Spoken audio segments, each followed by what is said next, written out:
Hello friends, வாழைத்தண்டில் கூட்டு செய்கிறதுக்கு first அந்த வாழைத்தண்டில் இருக்க நாரெல்லாம் க்ளீன் பண்ணி எடுங்க. அதை க்ளீன் பண்ணுறதுக்கு கட் பண்ணும்போதே ப்ரெஸ் பண்ணி கட் பண்ணிங்கன்னா அந்த நாரெல்லாம் கொஞ்சம் வெளியே வரும். ஸோ அதை கையாலே சுற்றி எடுத்துடலாம். அதுக்கப்புறம் அதை நல்லா கட் பண்ணிக்கோங்க. கட் பண்ணி வச்சிருக்க வாழைத்தண்டை சால்ட் வாட்டர் அப்படி இல்லைனா அரிசி கழுவின தண்ணியில் போட்டு வச்சுக்கோங்க. ஸோ அது கலர் சேஞ்ச் ஆகாது. இதுக்கு 150 to 200 கிராம் துவரம்பருப்பு எடுத்து வாஷ் பண்ணி வச்சிருக்கேன்.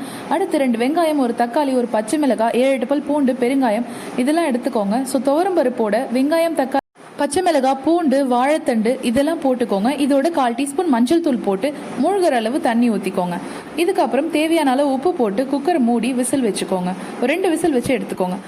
தாளிப்புக்கு எண்ணெய் ஊற்றி அதில் கடுகு, உளுத்தம்பருப்பு, சீரகம், கருவேப்பிலை, காஞ்சி மிளகாய், ஒரு சின்ன சைஸ் வெங்காயம், கொஞ்சம் கொத்தமல்லி இதெல்லாம் போட்டு வதக்கி விடுங்க.